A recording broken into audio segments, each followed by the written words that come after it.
You're listening to the Whole Hog Sports Podcast. And now, here's your host, Matt Jones. It's finals week here in Fayetteville. Not a lot of games going on, but there's still plenty to talk about. Razorback baseball coach Dave Van Horn at the Swatters Club yesterday. A lot of newsworthy items came out of that. Also, Razorback softball going to be in action beginning tomorrow at the SEC tournament, which is being played where, Ethan? In Kentucky. In Kentucky. We'll get to that here in a minute. I want to tell you first that our show is brought to you by Eggland's Best. When it comes to your game day, you want the best in your lineup. That includes your eggs. Eggland's Best delivers more of the nutrition you need with 6 times more vitamin D and 25% less saturated fat than ordinary eggs. You can score now with Eggland's Best. Better taste, better nutrition, better eggs. Visit egglandsbest.com for more information.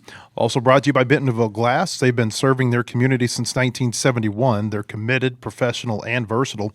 If you're looking for a quality leader in Northwest Arkansas or looking for skilled craftsmanship, look no further than Bentonville Glass for all your glass market needs with the highest quality products. You can come by and see them now at 507 South Main in Bentonville or online at bentonvilleglass.com. Wherever you're listening to us or watching us today, we appreciate you being here. Maybe it's on Spotify or Apple Podcast.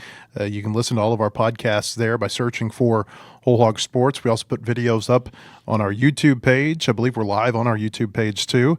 Facebook and Twitter, you can find us at Whole Hog Sports. Find all of our past podcasts at our Whole Hog Sports page. Yesterday we had Bubba Carpenter here in studio. We had Chris Burke from ESPN and SEC Network on the show. Let's talk about the Razorback baseball win over Ole Miss over the weekend. You can find that there. We've got plenty more planned for you here this week. We'll get to Razorback softball here in a bit. We've got Ethan Westerman in studio who covers the softball team for us. He was in Austin last weekend as they beat Texas in a series. The reigning national champion, Texas Longhorns, 2 out of 3 last weekend. First, we'll get to these comments made by Dave Van Horn yesterday at the Swatters Club over here at the Fayetteville Public Library. The big news is that Carson Wiggins is not expected to pitch for the Razorbacks this year. There had been some hope. There had been I think I would go so far as to say, well, let's just put it this way. I think in the last 2 to 3 weeks, the tone has changed as it regards to Carson Wiggins. I think there was a lot of optimism about him playing this year, about him pitching. In fact, at the last the April Swatters Club, the last Swatters Club meeting, Dave Van Horn had even gone so far as to say, I think he'll pitch for us this year, and I think it'll be in May. Well, now here we are in May, and the tone has changed. Van Horn clearly, pretty upset, I would say, as he was asked about this by a fan yesterday. This was his quote to the fans. He said, quote, Carson has been to the doctor, and he's 100% healthy, but as of right now, they're not going to let him pitch. That's all I'm going to say. Not real happy about it. Now, the way the Swatters Club works, for people who have not been there, is that you go in, you have lunch, you listen to Van Horn speak on the stage. He goes for, typically about 40 to 45 minutes. It ends. Everybody leaves, and then Dave will walk out to basically a backdrop, and he'll do a Q&A with reporters who have been there. And so there's the 40 minutes, and then you got, maybe another 10 to 15 minutes of Q&A with him, with just the reporters. And so he was asked a little bit more about this after his speech. He was basically asked, when you say they are not going to let him pitch this year, who are you talking about? And he said, the doctor. The doctor, I would assume the doctor who performed the surgery, and obviously he has to be, he has to be cleared. I asked him, I said, do you think the doctor might change his mind this year? He said he doubts it. Then talking a little bit more about Wiggins and next year, they continue to think that, or they hope that Wiggins will come back for them in 2027. Carson is a draft-eligible sophomore. You look at the rankings right now, like MLB Pipeline has him the number 83 prospect for this year's draft. Baseball America has him at number 141. So that right there tells you there's a little bit of variance about him. But what it really tells you is he hadn't pitched this year. And, he's really only pitched a handful of times in college. Didn't pitch just a whole lot last year either before he got hurt. But when you throw 102, which is what he was throwing before he got hurt last year, that gets the scouts' attention. And, of course, you see what his older brother Jackson, who is built similarly, I think they're very comparable pitchers. Jackson is the number one prospect in the Chicago Cubs organization right now. So there's a lot of projectability there with Carson Wiggins. Arkansas hoping that he could pitch for him this year. But as of right now, it doesn't look like that's going to happen. Yeah, and it's always tough whenever you're getting maybe contradicting timelines throughout the year. I don't know, we don't know really what all those conversations were going on between the doctors and Wiggins, but like it does seem like, Dave Van Horn thought he could maybe count on getting one of, your more talented arms back late in the year. Probably not the case though, but that's tough because it adjusts your pitching plans and what you think you can do in the postseason. I do think it's interesting that like the situation that Wiggins will have now between deciding whether to come back or go, because I think, you look at the draft where they're projecting him right now, the different outlets, and it seems like it would make sense to maybe go. All it takes is one team. That's what I tell people when it comes to the draft. All it takes is one team to really like you. But as Van Horn has said, it's going because he's a draft eligible sophomore. And the reason, if you're not familiar with the draft, the reason he's a draft eligible sophomore as opposed to having to wait until after his junior year is because he'll turn 21 on June the 1st. And if you're 21 by the time the draft takes place, then you can be eligible as a sophomore. But it's going to take a lot of money to buy him out of next year's experience as a college player. And as we've seen with him before, I don't know if this has any bearing.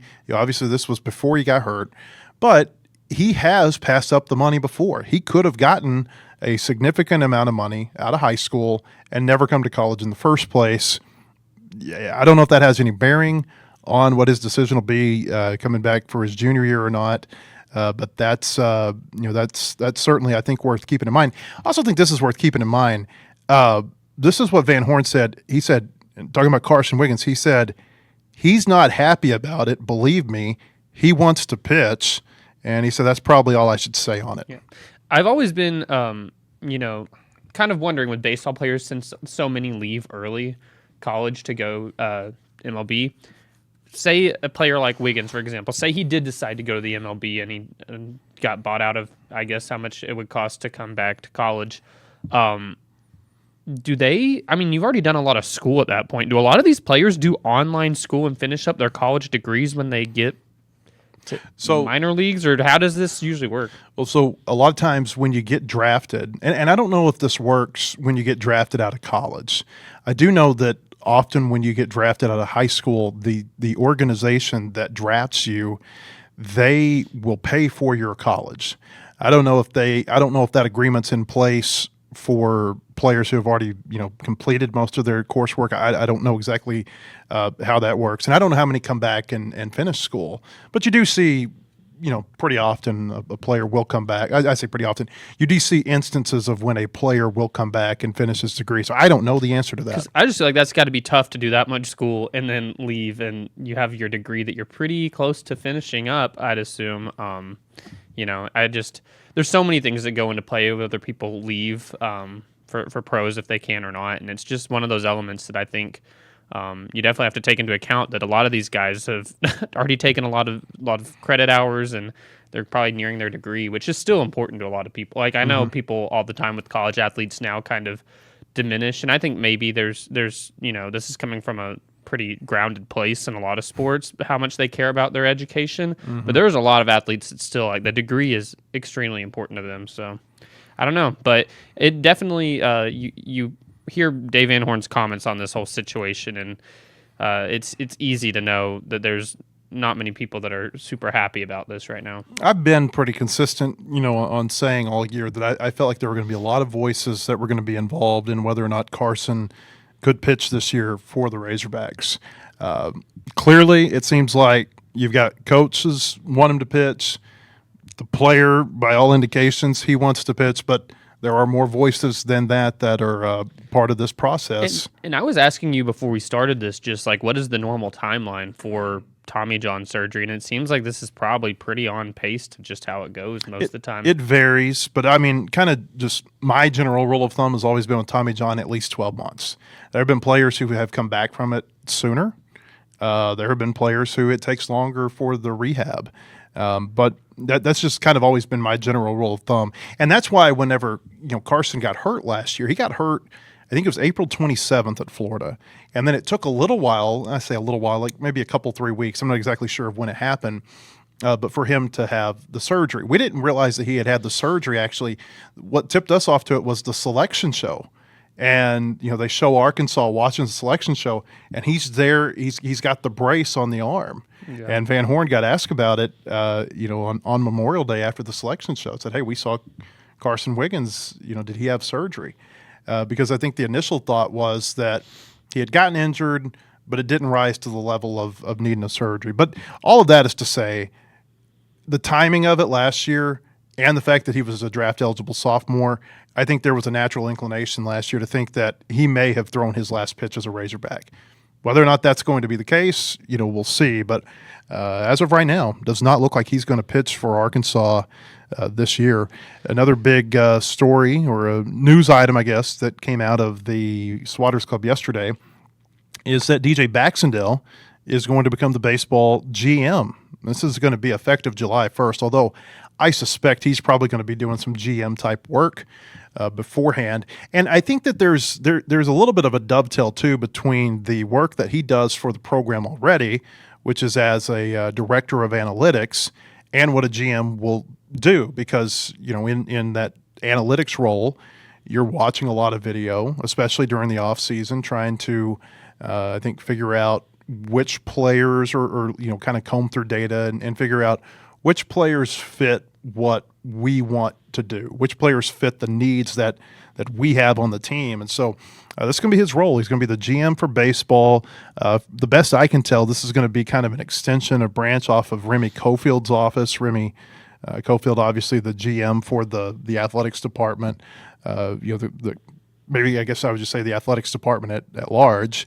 But DJ is going to be the baseball GM. He's been in a support staff role with the Razorbacks for 7 years. I asked Van Horn, what makes him the right candidate for this job. And he said, basically he knows us. He knows professional baseball. He knows agents. He spent some time in professional baseball, I think, with the Twins organization. But he knows that world. He's got a lot of familiarity with Arkansas. The fact that he played here before he went to pro ball. And Van Horn said the players really trust him. They like him. They like talking to him. So we've heard Dave in the past make comments about he was on a Sirius XM show. This has been 3 weeks ago now, probably, and he was talking about this brave new world of baseball that we're in, where he said we're fundraisers now, we're GMs now. He said we just like to coach our team. And so this is one thing that can take a little bit of that responsibility off their plate. I did ask about the fundraising aspect, and he said coaches will remain involved in the fundraising part. I think it's always important, people in roles like this, like what you hit on about somebody that just the players like and trust, is super important for somebody, making, personnel or payroll, whatever decisions. It's tough when it's the head coach doing all of it, that you have a rift in your relationship, maybe. And then you're supposed to go to practice, and I don't know. It's just like they were wearing so many hats that it's like, how can you balance just actually coaching your team with all this stuff and the relationship aspect that goes into that? How you can upset some players a lot. Having that buffer. Remember, that was something we heard Sam Pittman talk a lot about in the football before they had the football GM hired. It was that exactly what you were just saying. It takes you need somebody to buffer that business side with the coaching side, between you and the players. And when it's the coach wearing both of those hats, that's just really tough to navigate, I think, those relationships. I know Sam Pittman for sure, I think coming into Arkansas was really considered a player's coach. A lot of players like him. And I think that just the NIL era and all the decisions that he had to make just personally, and that he had to be the one making a lot of those conversations with the player, and there's not that middleman. I think that probably, I don't know if by the time he was done here, I know a lot of players still like Sam Pittman, but I just don't think he was maybe, it made a lot of players, coaches maybe less of that, I think, because they kind of had to turn on this really rigid side where you're just strictly business, telling them how much you can afford to pay them. Well, and you don't see this in professional sports very much, if at all, anymore. You used to see it a little bit, but I don't think you see it anymore where the head coach is also the GM. Yeah. Because you need that person who can be the bad guy, so to speak, or maybe you can be the bad guy, and it's like you balance that good cop bad cop type relationship when it comes to contract talk. But I just think the fact that we don't see that type of activity going on in pro sports is probably a pretty good indication that it shouldn't be happening at the college level either. Yeah, and that's why somebody like Baxendale, that players like, I think it's just important to have somebody that they, is having to make maybe some of those tougher conversations, but the players generally like and will respect, and a player who's been there, played professionally, so they know what lies on the other side. I think that's tough to maybe get told some of these things from somebody who doesn't have any clue how whenever you are a professional, what that looks like. But Baxendale is certainly somebody who has been there, done it. Dave Van Horn said Reese Robinette will be available probably within the next couple of weeks. Doesn't sound like he'll be available for the OU series, although he didn't rule out the fact or maybe the possibility that Robinette could come in and play in a defensive type role this weekend. He said, we'll see. They'll probably know more on Wednesday. They did not practice yesterday, which they never practice the day after a series ends, but they won't be practicing today either because it's finals week at the U of A. They'll have their first workout of the week on tomorrow, which is Wednesday. And he said they'll know more about Reese Robinette's availability for the OU series by then. The ABS is coming to the SEC tournament. This is the other big news yesterday. And for people who don't know what that is, it's the automated ball strike challenge system that is obviously in its first year in Major League Baseball. NCAA's used the SEC as a guinea pig many, many times for different rules or different basically, you can always tell which rules are coming to college sports by looking and seeing what's going on in the SEC. Because the SEC has been very vocal about wanting to be kind of on the forefront of testing some of this stuff, not just in baseball, in other sports too. But in baseball, it feels like it has been real frequent. And it seems like the SEC tournament is kind of where we see it happen the first time. Like, you remember the double bag at first base? It was at the SEC tournament 2 years ago, I think, was the first time that we saw that. The SEC, they experimented with the pitch clock. They experimented with the earpiece that the catcher could wear. There have been a lot of things that have been experimented through the SEC and oftentimes at the SEC tournament. So ABS will be the latest one. The way it's going to work, teams are going to have 3 ABS challenges per game at the tournament. But any challenge that's successful, that's not going to count against those 3. So it's kind of like football. You get a challenge. If you're successful, you retain that challenge. And it's going to be this way at the SEC tournament too. If they go into extra innings, you will get 1 challenge per each extra inning. None of them are going to roll over, but you'll have a challenge in the 10th, a challenge in the 11th, and so on. And only pitchers, catchers, and hitters can request the reviews. And of course, you do that by tapping your hat or your helmet within moments. I mean, literally like a second of the pitch. Otherwise, it's going to be too late, and they're going to move on to the next pitch. Remember Baseball America? They reported I think it was in September. We had Jacob Rudner on our show, actually, to talk about it. He had quoted some anonymous SEC officials who had said that they expect the SEC to have ABS challenges in the regular season real soon, maybe even by as early as 2027. There are some, like it takes a lot of wiring to be able to put this in place. And there's a cost side to this too that has to be taken into consideration. But I think that this is going to be in the SEC regular season probably by next year, but certainly by 2028. Yeah, and I think that it's obviously a good thing to test out at the tournament. I'll be interested to see if players, with needing to tap pretty immediately after, they're not trained to do that right now, because most of the time they don't get a call back, and you just see them throw the, especially on a strikeout, throw the head back or whatever. I'm going to be curious to see how many of them know to tap right away. If you'll get any that maybe should have and they didn't.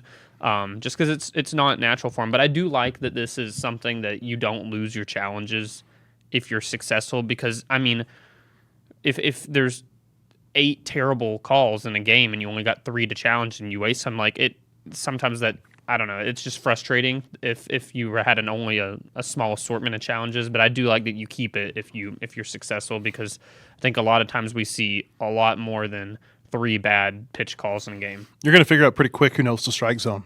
Yeah. I mean, it's and the strike zone also, keep in mind, the strike zone is going to vary by player. So they're going to measure these players when they get to Hoover and come up with a strike zone that is, I don't think exclusive is the right word, but is that unique to that batter.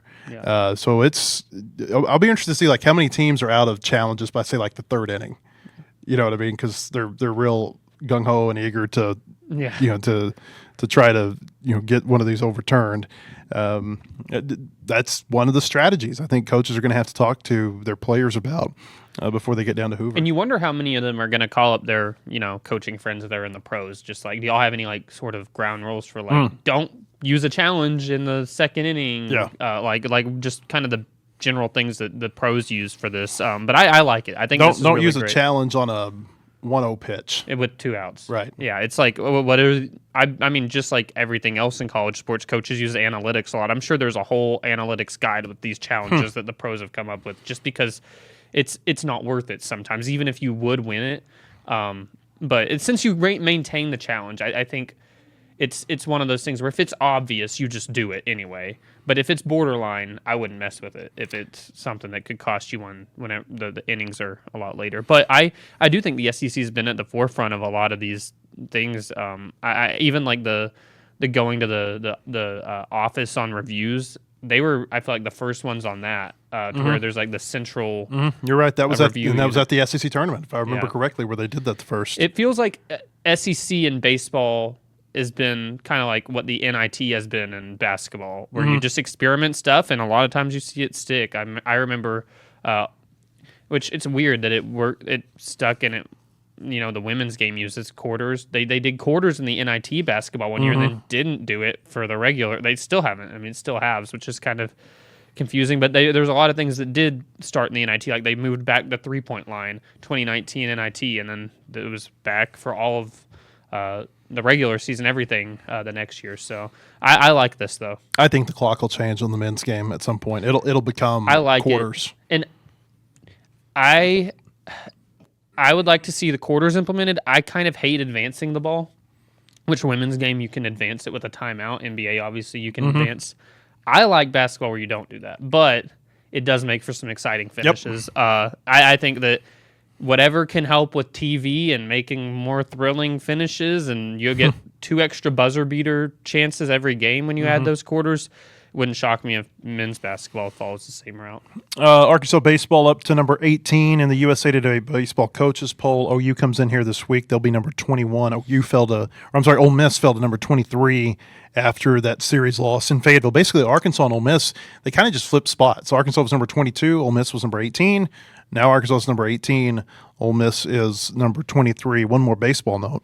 Kuhio Aloy named SEC Player of the Week yesterday. Of course, he's red hot for the Razorbacks. Tom Murphy wrote about him on our website. You can read that right now at wholehogsports.com. Do we know who Arkansas is playing in softball yet? I mean,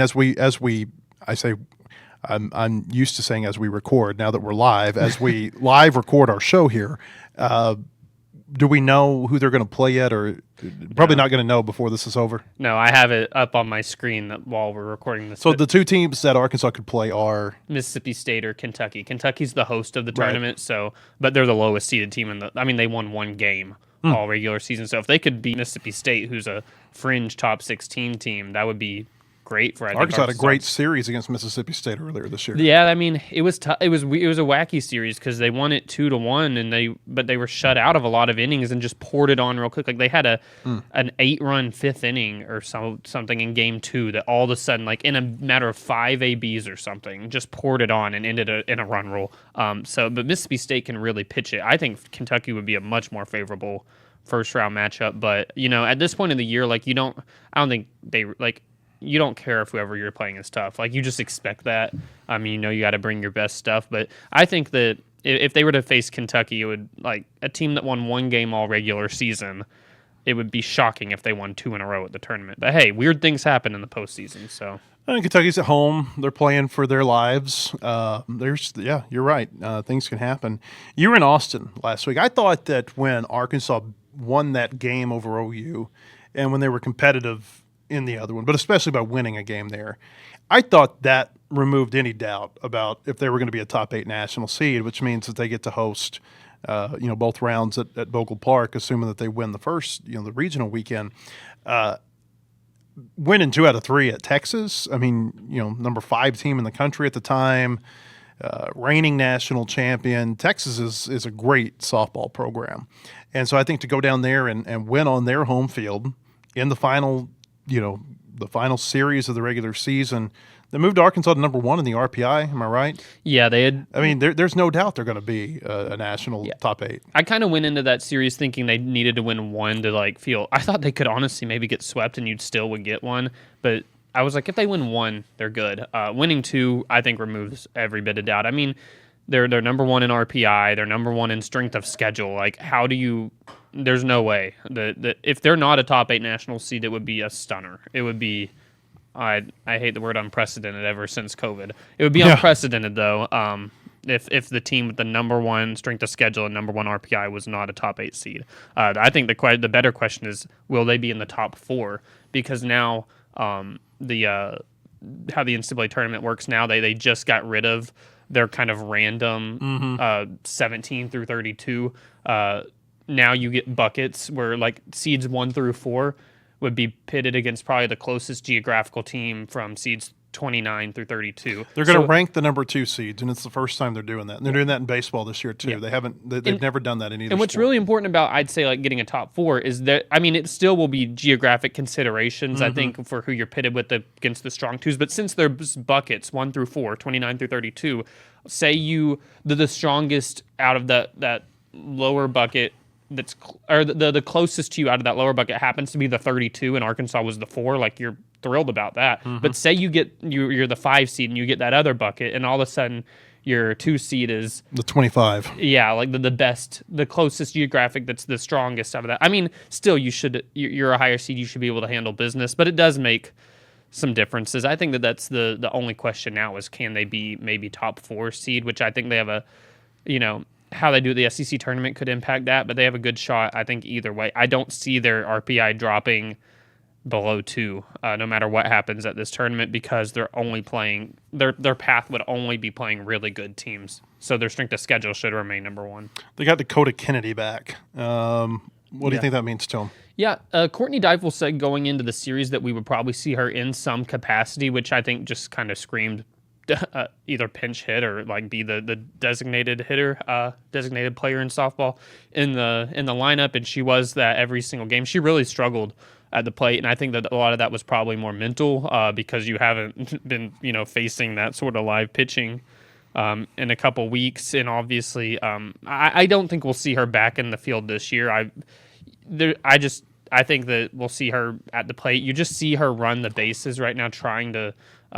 Even after a ground out or something, and she's not at full speed at all. It's still a real hobble, and it makes you wonder, what all she can do. I think that she's probably going to be in the lineup just hitting the rest of the way. It wouldn't shock me if they have to get creative with their defensive, offensive substitutions in the outfield like they've kind of done the past few weeks, because I just don't know how in that short of amount of time that, you can get back to running the way you need to play left field. But it's good to have her back. I think that she'll probably maybe look a little bit more comfortable at the plate as she gets more reps back again, because she's for instance, in their last game against Texas, I think she struck out 3 times. That's just as uncharacteristic for her. She's been, it just seems like it was probably a lot more mental, getting fine hitting, getting back in the box and hitting and trusting your leg, whenever you plant, or whatever, she just doesn't look 100%, but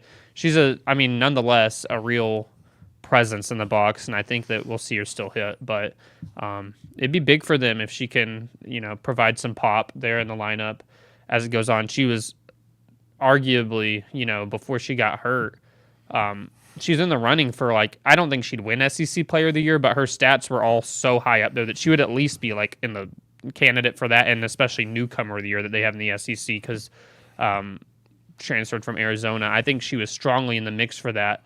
So it stinks to not have her 100% when she was, such an integral part of your team. But they have a lot of weapons, so it'll just be interesting to see how they navigate it. You were big on Love's Field over Norman. What were your thoughts on Texas softball stadium? It was, it's funny because going to Love's Field in Oklahoma, that one's, I expected it to be super nice. It's the newest stadium in the SEC. Well, and they spent so much money on it. They spent a lot of money on it. The scoreboard that's in the shape of Oklahoma in the outfield probably costs more than a lot of, more important things at other people's stadiums. Yeah. But Texas is going to Love's Field made me Bogle's really nice, and I knew that. Everybody who goes to Bogle says it's one of the best in the country. But you put that up compared to OU's, and you're like, oh man, a long way away from matching this standard. But then you go to McComas Field at Texas, and you're like, oh yeah, Bogle's phenomenal. It was a smaller stadium. It felt really outdated. There was something about it feeling outdated had a little charm to it, to be honest, but it just was not as nice as Bogle's at all. It was smaller. It kind of surprised me. I thought, with just Texas being one of the better programs in the nation the past half decade, that it would be a lot nicer. But yeah, I don't know where it even stacks in the whole SEC scheme because I've not seen all of them. But everybody says Bogle's probably top 4, I'd say, SEC stadiums. It seats, I think, 5th most in the nation. So. NCAA tournament selection show for softball is Sunday? It's Sunday, yeah. So they'll find out who all will be coming to Fayetteville. There's no doubt. I don't think there's any doubt about top 8, but they'll find out who's going to Fayetteville for regionals because they are a top 16 team for sure. But I'll be interested to see, how this new seeding pairing works because they've been kind of hosed a little bit the past. Honestly, the whole time Courtney Deifel's been here with who they get sent as a 2 seed because it's weird with geographical considerations how they have usually done it. Arkansas a lot of times either got a lot of times got a Pac-12 team, like a really strong one, because Arkansas with the landscape of who I was hosting is west. Further west, which you don't think of Arkansas being west, but you looked at the map and it's okay, I guess it does make sense to send Oregon there, to send Arizona there. And then this past year, Oklahoma State usually hosts a regional. They didn't last year, so it was ship them to Arkansas. So, but they really could get anybody. It'll be interesting to see how that works.